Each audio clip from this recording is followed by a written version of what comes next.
Welcome everyone to today's webinar, COVID-19 Recovery Planning, Strategies for Hospitals and Health System Leaders. I am Angie Stewart with Becker's Hospital Review. We will begin today's presentation and we'll have time at the end of the hour for a question and answer session. You can submit any questions you have throughout the webinar by typing them into the Q&A box you see on your screen. We are looking forward to hearing your questions. Today's session is being recorded and will be available after the event. You can use the same link you used to log into today's webinar to access the recording. At this time, it is now my pleasure to start today's webinar by introducing our presenters. As Head of Strategic Services at Strata, Liz Kirk works with clients to ensure they realize full financial gains and process efficiencies from their investment in Strata. Liz's work in developing Strata's continuous improvement application was recognized with the prestigious Chicago Innovation Award in 2014, and more recently, she led the development of Strata's strategic pricing application and impact services.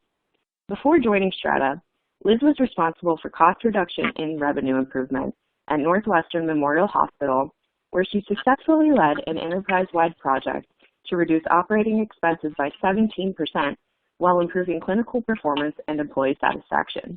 Liz was instrumental in developing revenue cycle consulting and technology service at Accredited Health, now R1, in starting the revenue cycle and financial improvement practice at GE Healthcare Performance Solutions. John Baker is the Senior Director of Continuous Improvement at Strata Decision Technology. In this role, he is responsible for the product strategy and successful continuous improvement and productivity-related tools within StrataJazz. Mr. Baker has a strong background in cost reduction and productivity improvement on both the provider and payer sides of healthcare. He has built programs around cost reduction at Northwestern Memorial in Chicago, Unity Point Health in Iowa, and Wellmark Blue Cross Blue Shield, also in Iowa, having led projects that meet or exceed established goals without sacrificing quality. And now he leads a team of consultants doing the same things for Strata clients. At this time, I am pleased to turn the floor over to Liz to begin today's presentation. All right, Angie, thank you so much for that great introduction, and thank you to Becker's for inviting us to join the call today. Hopefully for those of you that are sitting at home or in your office and joining us for the webinar, we'll provide you with some really actionable information that you can take away and start to apply at your health system. For those of you who aren't familiar with Strata, we provide a cloud-based analytics solution that's called StrataJazz. It's used by providers to help with their financial planning and budgeting, their decision support and cost accounting, as well as their margin improvement. We were founded in 1996. We have a customer base of over 1,000 hospitals that span the United States, and we also work with many of the largest and most influential health systems in the U.S. But of course, today isn't about us. It's about you, and it's about really providing some information, some best practices, and some data to help you on the path to financial recovery after preparing for, and in many cases, treating COVID-19 patients.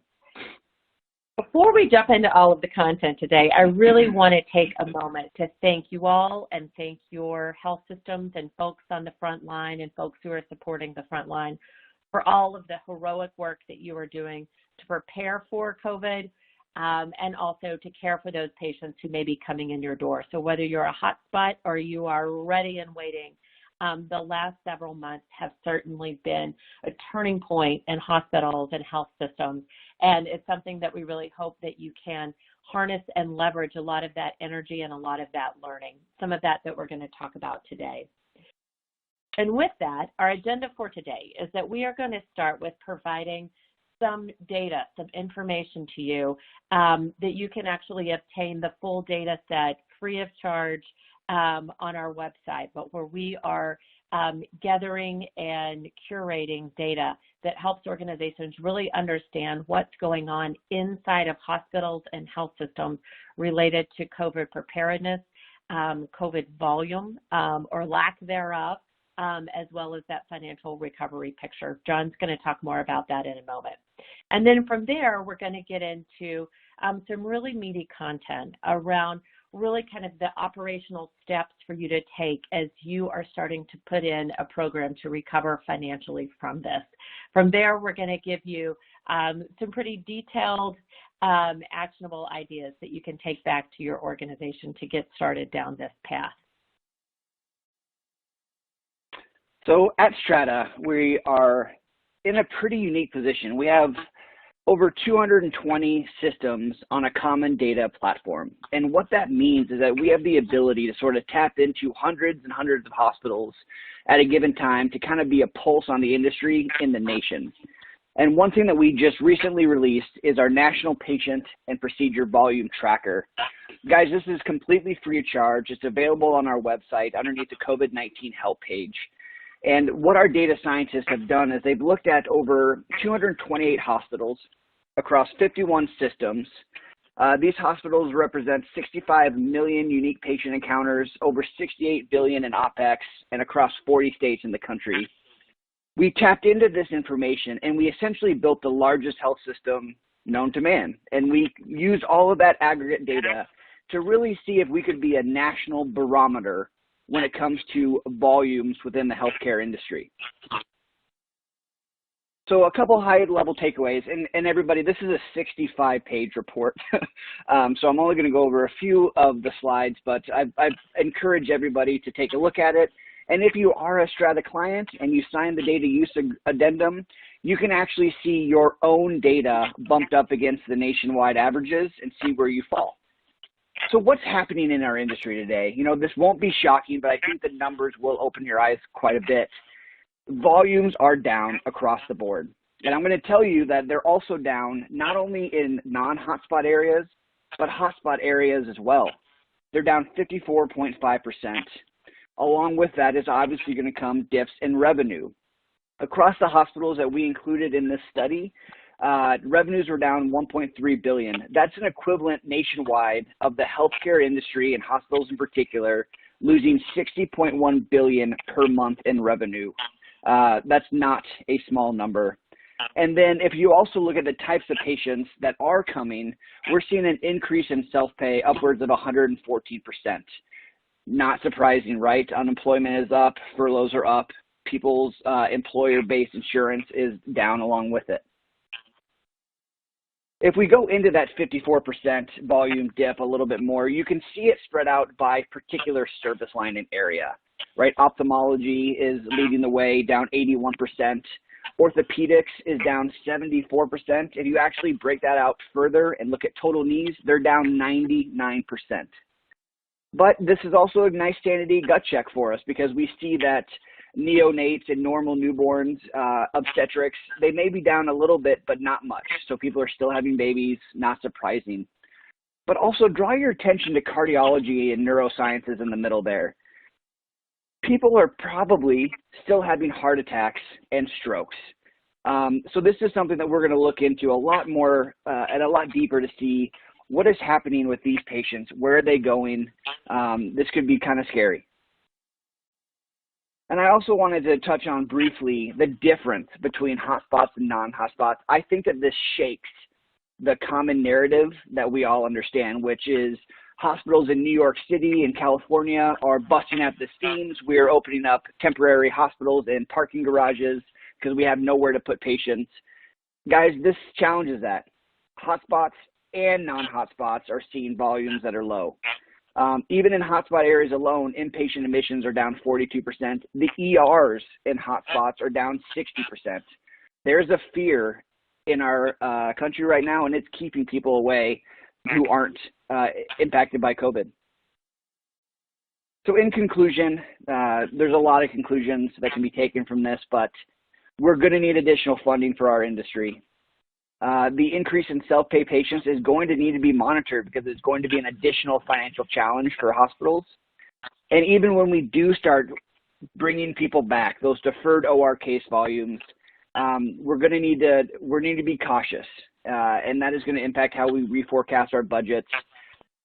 A lot of things are going to need to be monitored after this. So when you started this year out and you were doing your financial planning, or when you were doing it in the fall of last year or last summer, you probably had a year that looked something like this, some seasonality in your volumes and operating margin, but generally hovered around a pretty predictable target that you felt comfortable with hitting. But now that's looking something like this. March was bad. We expect when April financials close, it will be worse because it was a full month, not a half a month. And then May and June start climbing out of it. And then who knows what the out months look like, certainly working under a lot of uncertainty right now. And so the question is, how in the heck do you recover from this? And what we would bring it back to is actually what was being done in preparation for and in active management of the crisis. We were watching from the sidelines at Strata, guys, and we were seeing some incredible things being done. Long-standing barriers that were almost immovable when I was at the provider side were taken down in hours and days.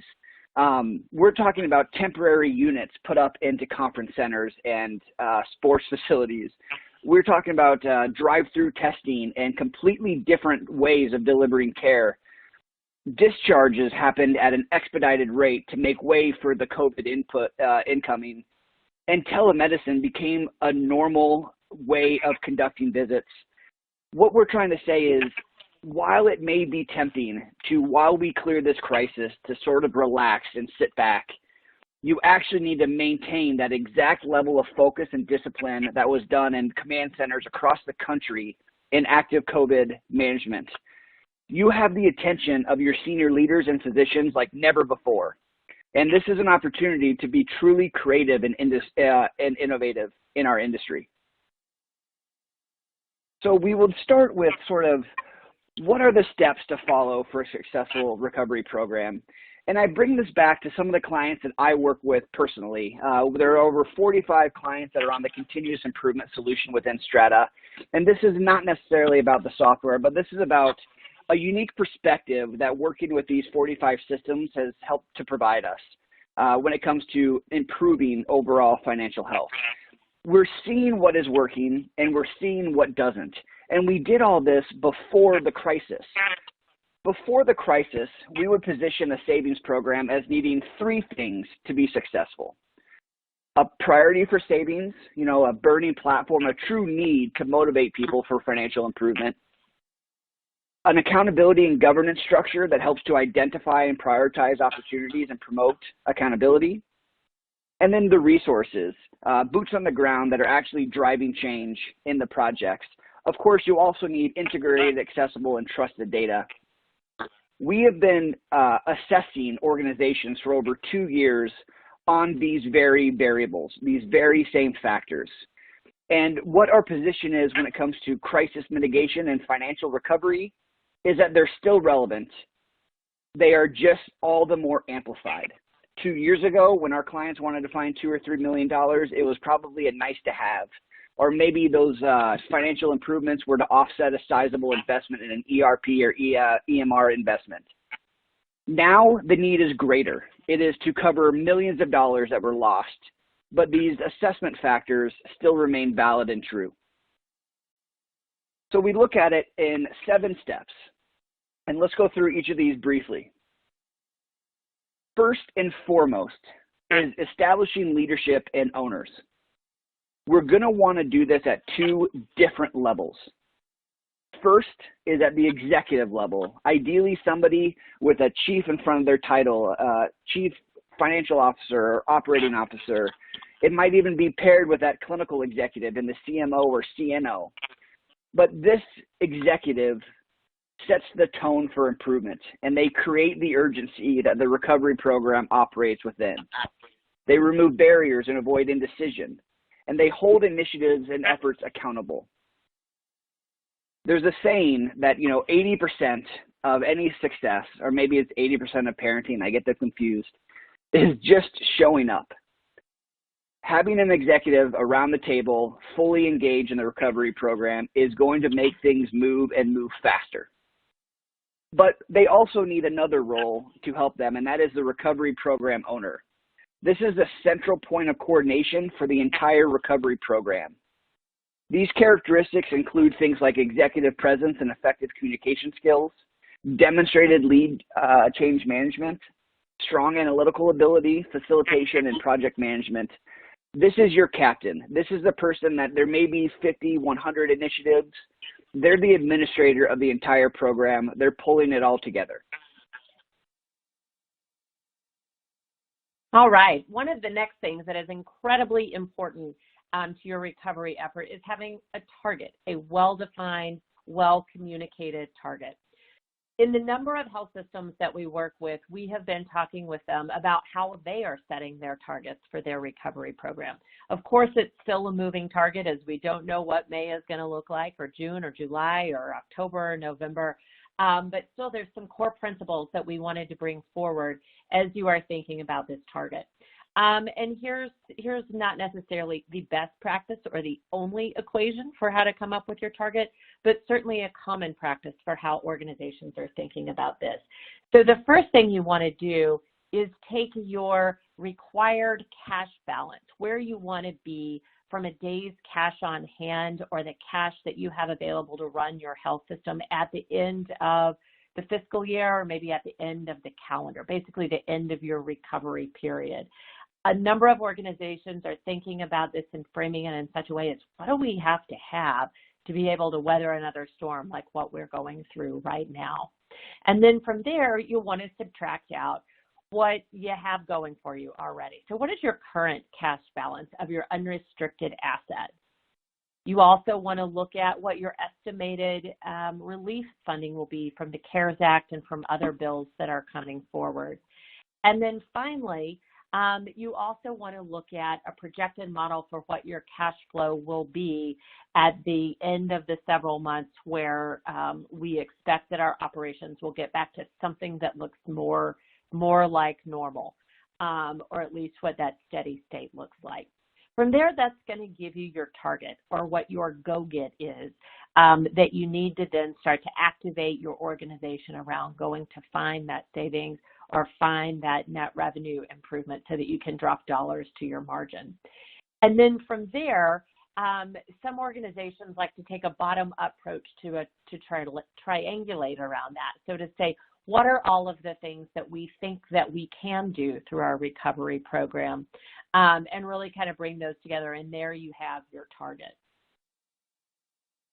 But what I think is important to add on to this is, once you have set the target, there's one additional step. Let's call it step 2A, and that is creating a core graphic or visual to help in the communication of why the target was set at what it was set at. So maybe we go back to the visual that Liz reviewed early on in the presentation, and we simply say, the target is the white space. The target is the lost margin compared to projections that we now need to try to recover from. Maybe a secondary visual is those of us that prefer more of a cumulative is, look, the dotted blue line is where we thought we'd be in 2020. The solid blue line is where we were, and the dotted red line is where we're now forecasted. So why don't we set the target at the gap between where we think we're going to end up and where we ideally tried to end up? The reason why this is important is you're going to see later, spoiler alert, is that one of our steps is effective organization-wide communication. You're going to need the organization to respond and attach themselves to the target. If it's an arbitrary target that they can't really see the urgency or the reasoning or the meaning behind, it's hard to get that level of engagement that you need to drive change. But if you've mathematically calculated the target and you put it into a compelling visual, it will click and you will rally an entire organization behind your cause. One other thing to think about as you're setting your target is really to triangulate it around a couple of dimensions. One, what do you need strategically? What do you need to have a financially stable organization? What do you need to invest in your future, whether that's replacement capital, replacement facilities, or even growing your organization, continuing to acquire new organizations to bring into your health system or build out new facilities? Certainly that's where you start, but then you need to triangulate it with, so what makes sense for us to do financially?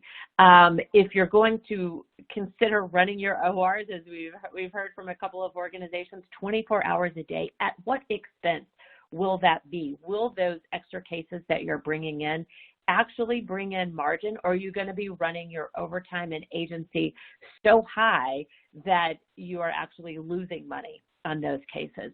Also keeping in mind what the payer mix is going to be of the cases that come back.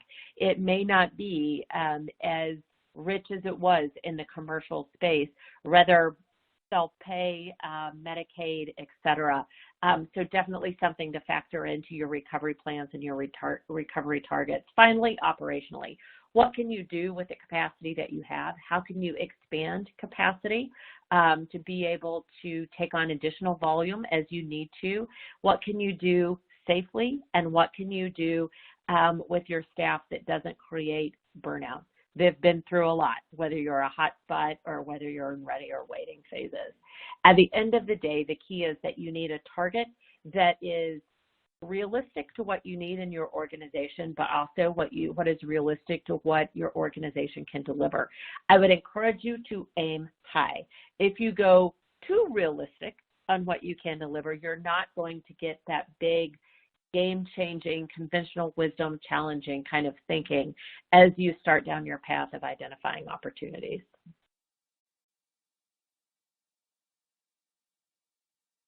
Next, step 3 is branding the program. And I know that there may be some collective eye rolls out there. You know, we have over acronymed a lot of things at our organization. Now we have to do one more. But I'm going to take a slightly different approach. My point on why we need to brand the program is actually to help in the administration of the recovery program. You know, when I was a junior consultant at Northwestern trying to chase down and identify $220 million, not everybody knew who I was. So if a leading physician got an email to talk about orthopedic supply utilization from John Baker, I'm not sure that they would pay a lot of attention to it. But if that meeting invite said, T105 plus orthopedic device discussion, and it's effectively communicated and the urgency has been there and the executive sponsors have helped drive the accountability, they can know what it's about.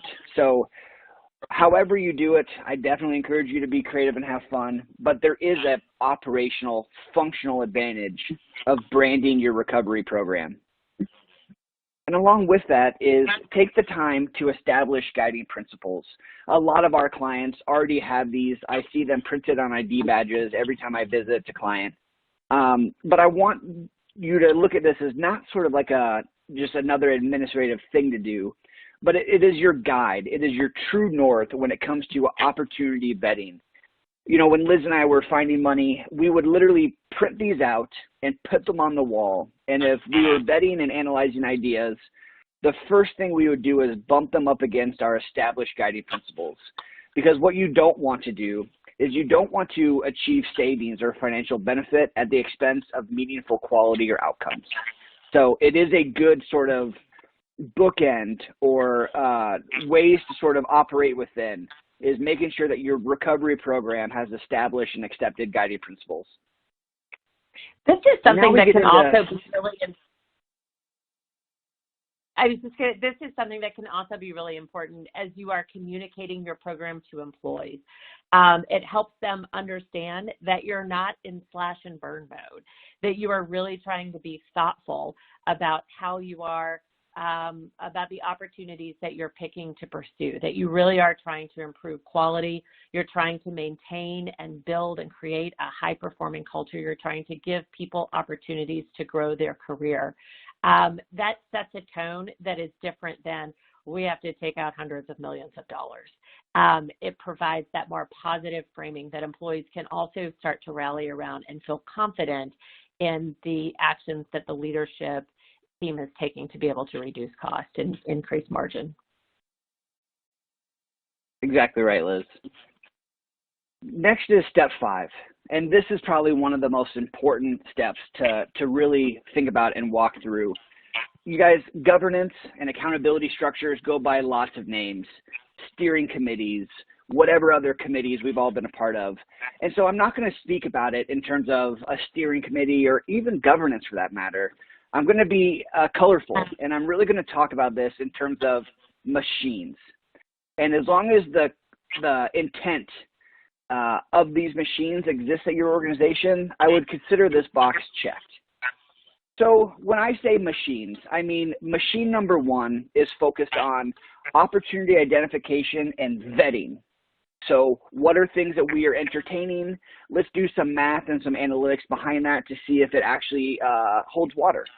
Because once you start to vet these cost savings or financial health opportunities or ideas, unfortunately, some are going to be rejected. They may have sounded good at first, but the data that we looked at just doesn't support the significance of the savings. But you know what? Some are going to be legitimized and validated, and those opportunities are going to be prioritized for tracking.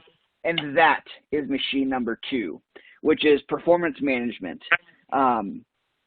Because once you finalize and start doing the behavior change to achieve the savings or the financial benefits, some of those are actually going to realize and grow fruit.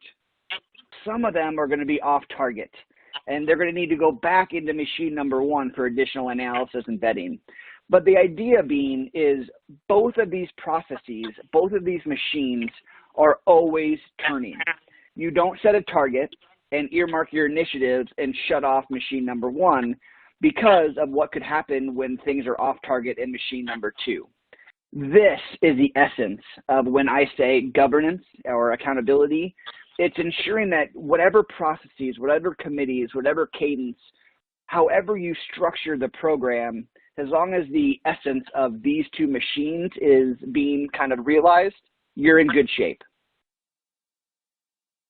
And if you want to see it a slightly different way, you know, we have titles and roles for lots of people, but the thing that I kind of wanted to stress with this particular view here is the larger the program, the more ambitious the target, the more initiatives that are going to be used to try to achieve that target. This is going to be a decent chunk of a target, guys.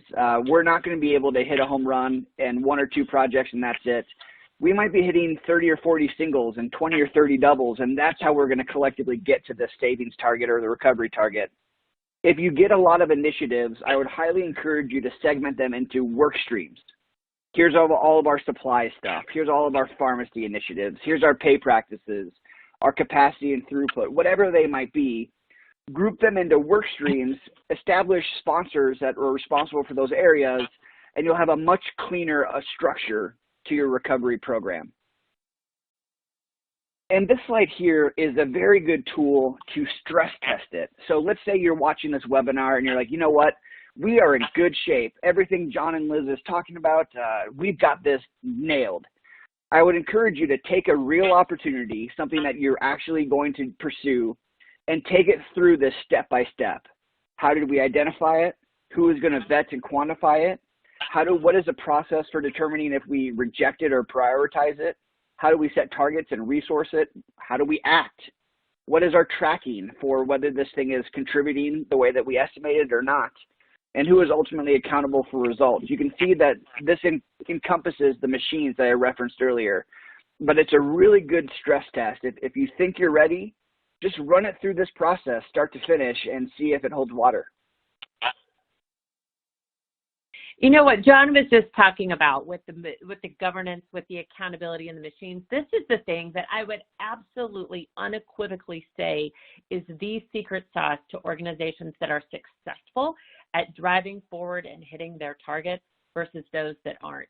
If you don't have a strong accountability structure in place, I would not bet money that an organization is going to hit their target. One of the key things to being able to have that accountability structure in place and the accountability for driving results is tracking. You need to be able to track at the initiative level. You need to be able to track at a rolled up level. So what are all of our pharmacy initiatives doing? How are all of our charge capture related initiatives doing? And then finally, those need to roll up to an aggregate level. How are all of our initiatives doing against that target that we have set? One of the things I say, even if your organization doesn't have, shiny systems that can do all of this automatically, if you are doing this on pencil and paper, you're tracking it with source of truth data, and you have an accountability structure, I have a high degree of confidence that you will hit your target. That said, I would highly encourage you trying to upgrade off of pencil and paper. You need to be able to have a list of every single one of the organization, of all of the initiatives going on in your organization. You need to be able to track where they are in that process, from early identification to validation to operationalizing to taking action to tracking results.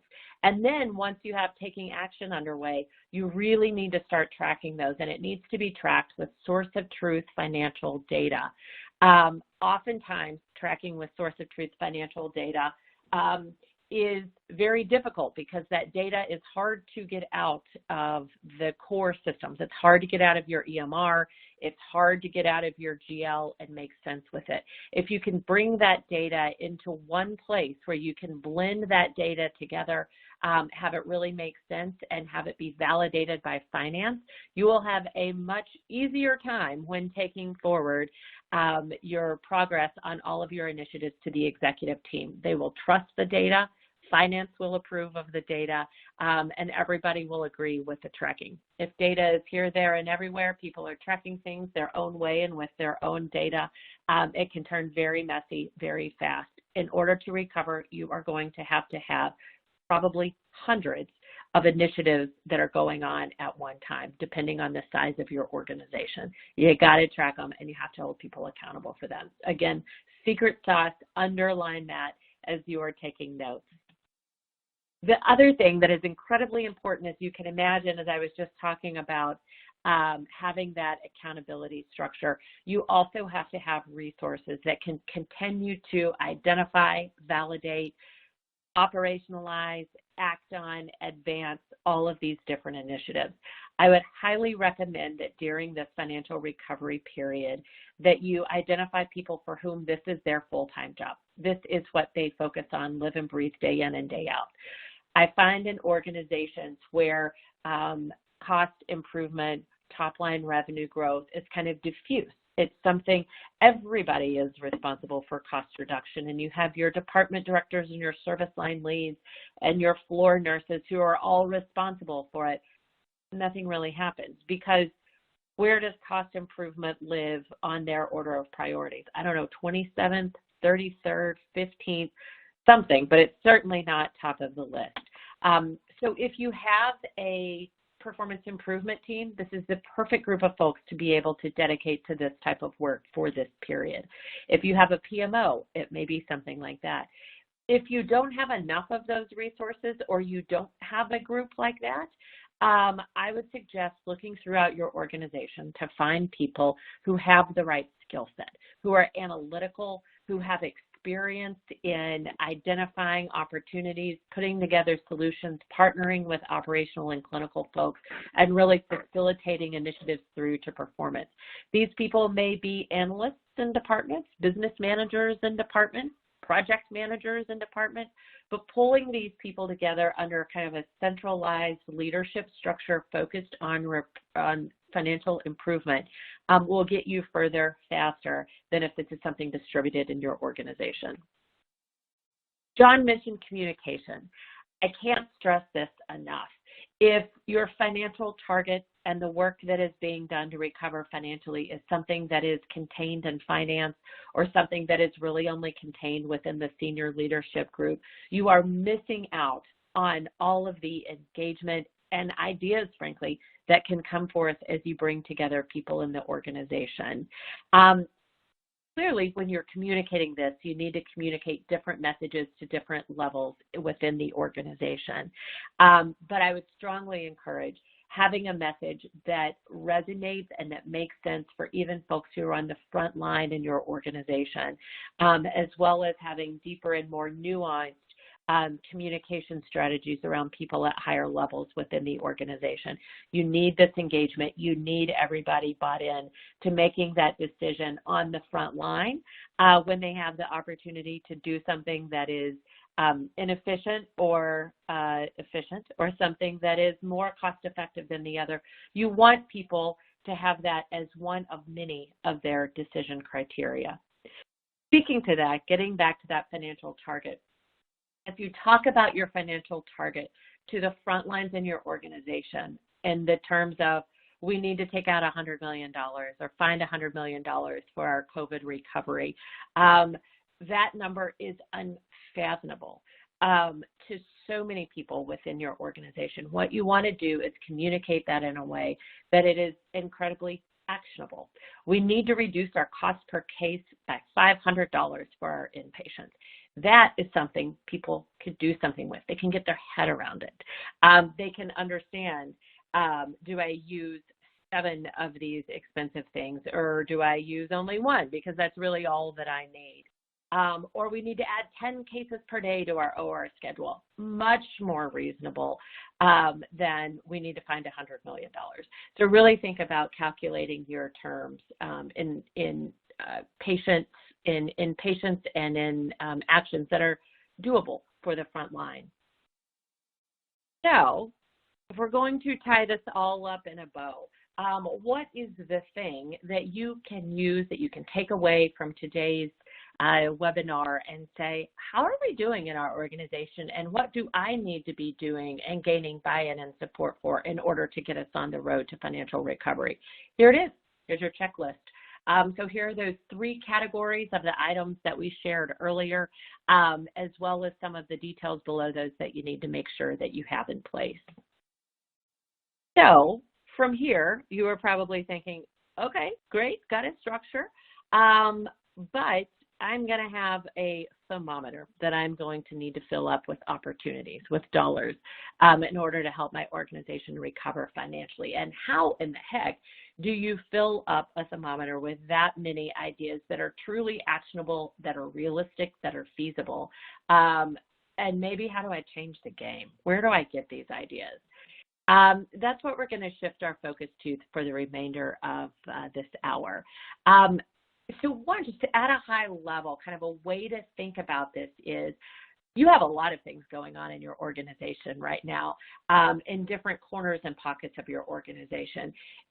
Take the step to really catalog all of the things that are going on right now. And if they are not in action, accelerate them. Figure out what you do to get those things acted upon and implemented quicker. Then you can also look at the initiatives that you kind of have in the bank, things that have been talked about, things that you're considering, things that haven't been started yet. Take a moment, validate those, accelerate those, and drive to action. From there, there's also things that within your organization have probably come up and they were rejected. Many of those ideas may have been rejected for a good reason, or put on hold for a good reason, but I would encourage you to reevaluate those. It may be something to reconsider. It may be something that it didn't make sense a year ago, but it sure does make sense now. And then finally is bring forth new ideas and really create an environment where people can bring ideas to the table and that you can encourage deep thinking around that. Once you've done this inventory, get them on a list. Again, whether it's Excel, whether it's a piece of paper, whether it is Strata or some other fancy system. Connect these all in one place so that you can really see them, understand who owns them, where they are, what needs to be done to get them moving along. Once they're implemented, track them and report results out back to that steering committee. When you see things then that are working well, start to ask, how do we hardwire it? How do we make sure that this sticks for the long term?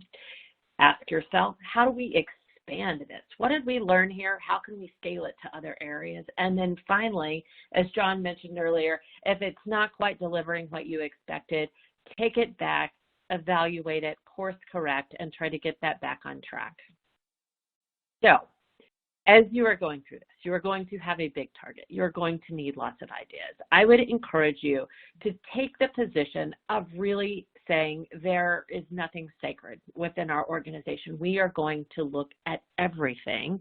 And then from there, ideally, you will have a list of opportunities that would deliver far more than you need, but now you can start to pick and choose for those different opportunities that will make the most sense in your organization, that will have the least impact on patients, that will have the least impact on employee satisfaction or physician satisfaction. You want to be able to pick and choose. So with that, you're going to have to cast a very broad net. A way to think about this is having specific ideation sessions on all of these different topics or these different levers, if you will.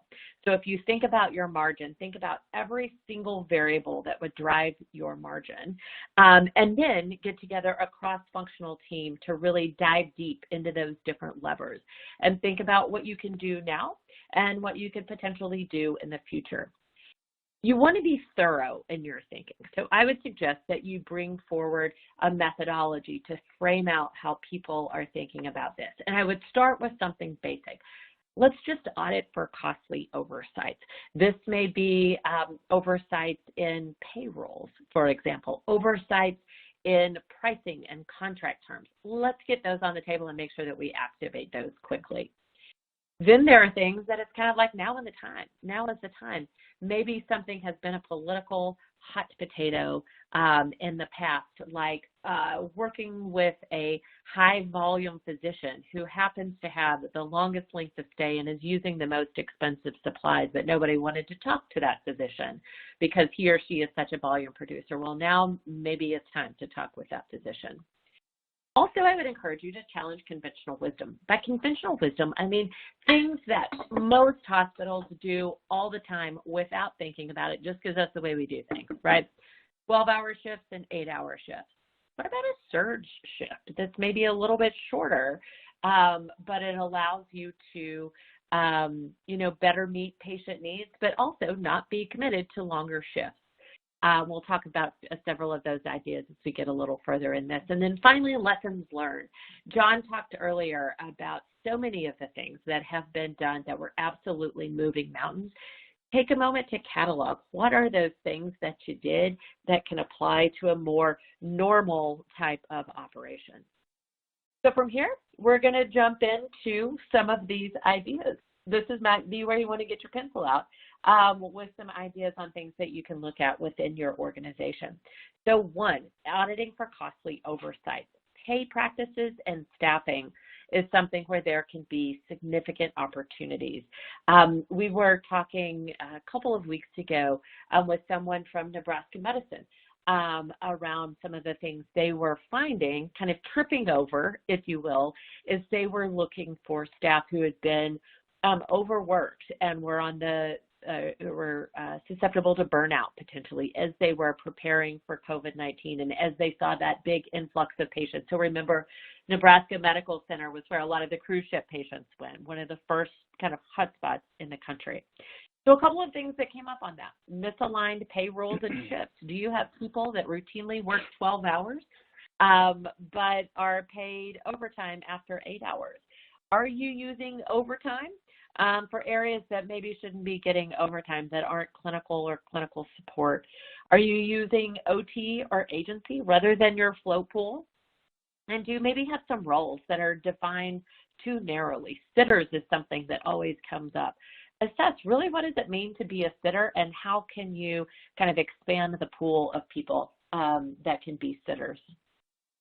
On the other side of this, so on the top line, there are also some things in the reimbursement category. Do you have payer terms that say we will pay you the lesser of your charges or the fee schedule? If you do, make sure that your charges are at least at what your fee schedule would be. Almost with every organization where we do strategic pricing work, we find several $1 million of net revenue that is being left on the table because pricing is not at that level of the lesser of charges. Also, look at your shoppable services. Are you pricing much higher than the market and therefore volume is not coming into your organization? Are you pricing much lower than the market also? Incredibly important, particularly as that payer mix has shifted almost overnight. Everybody has been looking at revenue cycle and improving that over the last 20 years. I guarantee you, if you look at your underpayments and trends and your denials, there will be things that you will find that you can act on quickly, where you can then start to recover additional net revenue. And then finally, look at your payer performance. Don't just look at it in the aggregate, but look at it at least at a revenue code level. Are there payers that are poorly reimbursing you for specific services? If so, now is the time to try to renegotiate with those payers on those poor terms. Speaking of now is the time. So this can be overwhelming, right? If you calculate a target that is hundreds of millions of dollars, 15, 10 times bigger than any recovery or financial or savings program you've done in the past, it can be overwhelming to know where to start. But I want you guys to have a little bit of relief. You already know where to start. I bet most people on this line know of areas of opportunities that have been shelved or put on the back burner or not pursued for one reason or another. A lot of times it's politically motivated. If these things were problems before, they're probably still going to be a problem after, but you no longer have the financial luxury to ignore it. And we're going to give you a little preview of some things that we go over with a lot of our clients. You know, within continuous improvement, we are curating and maintaining hundreds of variation-based opportunities for our clients. We usually start with looking at the prevalence of these 5 things, right? IV Tylenol is expensive. It oftentimes goes by the brand name Offermev. It's costly. And it's clinically, it may not be clinically superior than orally administered Tylenol. Guys, if you substituted IV Tylenol for oral, you're talking about a difference of $38 to less than $1. So investigate the utilization of these items and see if there's any chance for savings on really a utilization perspective. Closure devices, oftentimes these are vascular closure devices, VCDs. You're comparing using these devices to manual compression. A lot of times you will see these used to stop bleeding after procedures where you're accessing the artery for catheterization. That's a difference of $200 for the closure device or $0 if you're using manual compression. Vitamin D screening. Look to see if what the incidence and the prevalence of ordering this lab is. You know, majority of vitamin D screening, the literature would tell you it's clinically useless, but it's in order sets and it's done Q6, Q12. That's a difference of $25 to 0. Antibiotic bone cement. A lot of times you will see this used in orthopedic procedures. It's used to prevent infection in the joint.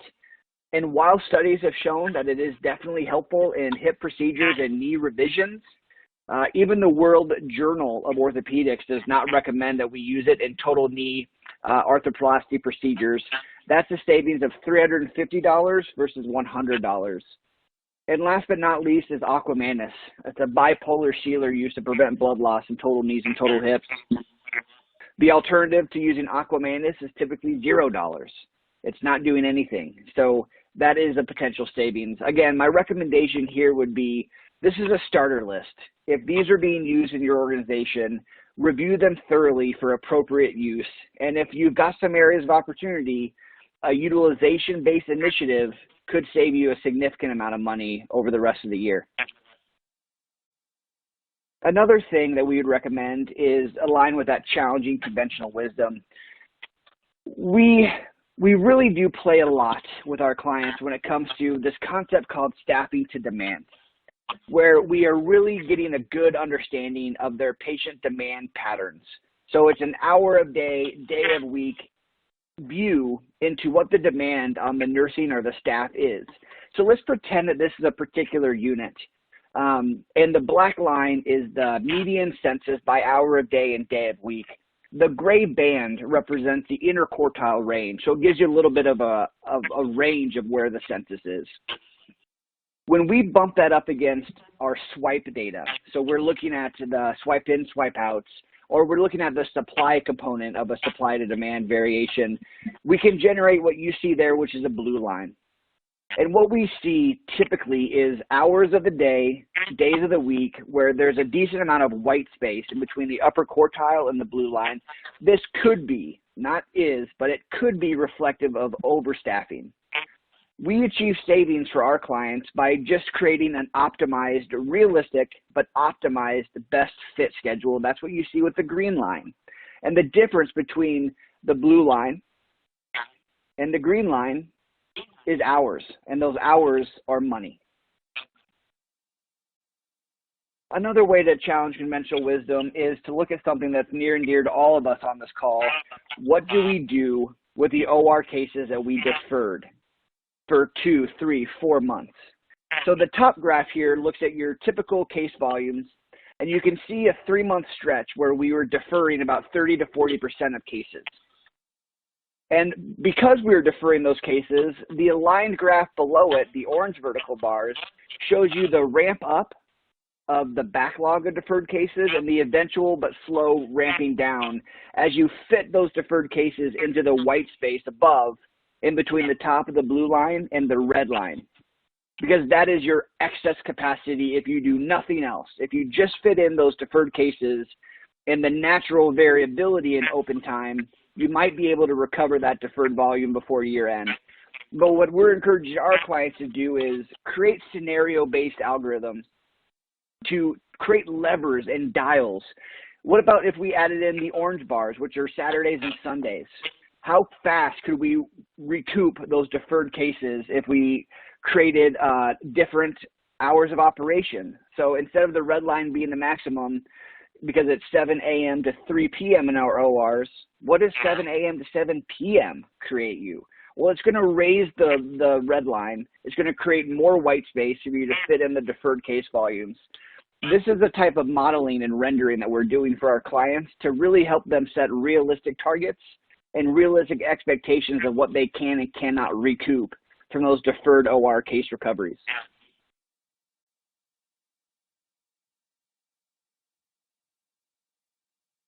And from a lessons learned perspective, I just want to revisit I don't know of a better term, everybody. It was magic. What people were doing, how we were coming together as an industry, how we were discharging patients and setting up different ways to provide care, and fully embracing telemedicine as if we had it all along.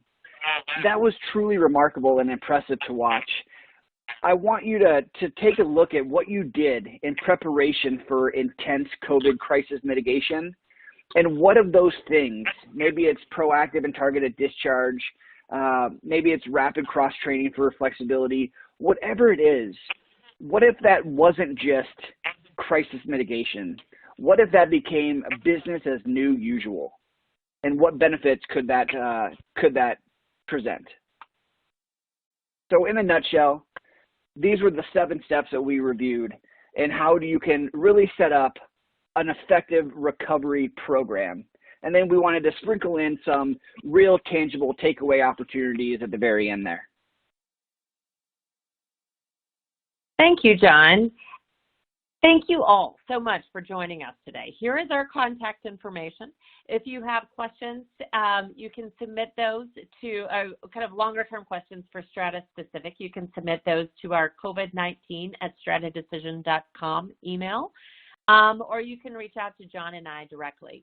In the meantime, if you have questions that you would like to pose on the webinar, there is a chat button on the toolbar for the webinar where you can chat in a question and test John and I, see how we answer it. Thank you, Liz and John, for that fantastic presentation. Liz, as you said, we're beginning the Q&A session, and audience members can submit any questions you have by typing them into the Q&A box you see on the screen. We will try to get through as many questions as we have time for, and we already have a lot of great ones that have come in. So we'll start with this one. What advice would you give to organizations that need to invest in new technologies to achieve this financial recovery? And what's the revenue loss versus expenditure to achieve that goal? Yeah, that's a really good question. I think it depends certainly on what that new technology is. If you are talking about you needing to replace your electronic medical record, well, that's a big expense, and it has a really long timeline to be able to get that up and running. On the other hand, if it is some of the types of solutions that we talked about today that can aggregate data all in one place so that it's accessible and able to be analyzed and put to work. The investment in that will undoubtedly be recovered through the improvement efforts that you're going through. One of our practice directors has looked at the time that finance departments spend jockeying data versus taking action. And he's done a survey of a number of different health systems. And what we find is that about 60 to 70% of most of the people's time in finance, who are analysts and managers, are taking data out of one system, putting it in another system, validating that data, reconciling that data, making sure it's correct. Now they're analyzing that data. Now they have to go back and analyze and validate it that it makes sense with other data and other systems. So if you think about that, that's effectively from 8 in the morning until 2 or 3 in the afternoon every day that people are jockeying with data. If you can get all of that information into one system where it can be easily accessed and there's pre-built algorithms and pre-built visualizations that find a lot of the things that John and I were talking about today, you can save a significant amount of time in doing that, and you can also dramatically shorten the time that it takes to be able to identify and activate opportunities. When John and I were doing this work in our health systems, we didn't have that data that was all in one place. Then it would routinely take anywhere from 6 to 12 months to get any kind of project done. Get all the data together, review the data, analyze it, get it in front of the stakeholders. They have questions. Now you have to go back to the well. Now you get back in front of the stakeholders. Wait, they're on service. They're on PTO. Next thing you know, it's been 12 months. We can definitely reduce the time that it takes to do analysis and to find opportunities by having your data all in one place. Absolutely. That's really helpful. Appreciate that response there. And we have actually many great questions coming in. So one audience member wants to know, besides clinical and labor savings, what other A spend categories do you believe are ripe for savings? I'm sorry, what kind of spend? A spend. So I think they mean priority categories or high spending categories. Oh. And which ones are ripe for savings? Yeah. With that, going back to that idea of what are all of the different levers that go into, or expense buckets, if you want to call it that. What are all of the expense buckets that go into your margin calculation? If you look at almost any one of those, there will be opportunities. One that in some organizations is still a big opportunity is around energy efficiency. So simple things. Are you turning down or turning out the lights in your main areas? Are you turning off escalators after kind of high volume patient times? Doing that may sound simple, but for as large of facilities as you have, that can equate to hundreds of thousands, even millions of dollars a year by doing some of those things, replacing your light bulbs with energy efficient light bulbs. Another area is benefits. Oftentimes, health systems have incredibly rich PTO packages and incredibly rich benefits. I know at one of the health systems I worked with, my deductible was $100 a year. It's not something that's going to be terribly popular, but certainly looking at that. Can you remove a little bit from that benefits package and not have a substantial impact on employee satisfaction? PTO is one of those as well. If people, if you have a long tenured workforce, people may have weeks upon weeks upon weeks of PTO. That's sitting there as a liability on your balance sheet. And also, then if they actually take that PTO, which many people can't take that much PTO, then you're having to backfill them with overtime staff. So looking at PTO, how PTO is banked is a big opportunity. I would also encourage you to look at your purchase services. Do your service levels that you are paying for, is that really necessary? Do you really need a response within 4 hours, 8 hours, 12 hours? Or is it something that you can pay less for and maybe go, without that piece of equipment during the day? So lots of areas to be able to look at. Absolutely. Those are great ideas on where to start. And how do we assure the lessons learned from the pandemic help healthcare organizations improve? And how do we ensure those lessons are actually standardized, as John mentioned, so they're not just an academic exercise no one uses? I would say it really comes back to step one, having a strong executive, having somebody truly lead the charge, no different than in every command center where somebody was taking control and was seen as the leader of any and all things crisis mitigation. That is how these lessons are learned, with strong leadership, and it's strong leadership at the executive level, holding everybody accountable and really motivating progress. Absolutely, and that strong leadership is something that you've emphasized a lot, so great to underscore that again.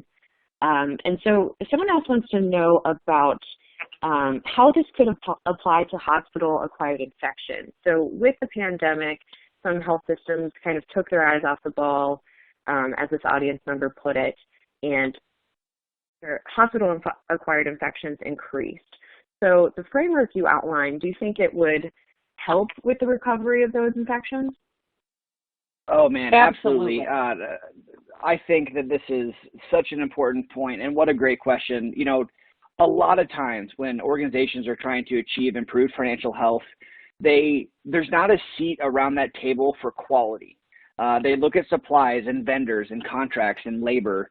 But in Strata, in our opinion, reducing the incidence of harm does represent a cost avoidance or a cost saving scenario. And we like to build tables where quality has a seat at that very table. For as they focus on reducing incidence and prevalence of harm, they're getting financial credit at the same time as they're getting outcome credit. Liz? Yeah, we actually find that cases that have a hospital-acquired condition cost about 4 times more than cases that don't have hospital-acquired conditions within hospitals. And we're able to do that because we can apply the cost to these different cases, and we can identify ones that have hospital-acquired conditions. So absolutely, this is an incredibly important lever, not just for your patients, but also from a financial perspective. Excellent. Thank you both for weighing in on that question. So we're actually a couple minutes past the end of the hour, so that is all the time we have for questions, and we'll have to wrap up. I know there are a lot of great questions, so if you would like to get in contact with the presenters, their information is listed on the slides, and we can make sure you have those conversations continued. Liz and John, do you have any final thoughts before we close out? I don't, other than thank you. Thank you for all that you all are doing. And we are here to help.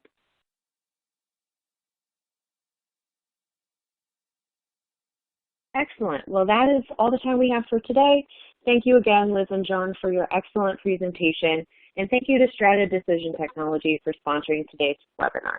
Enjoy the rest of your day, and we look forward to having you join us for future webinars.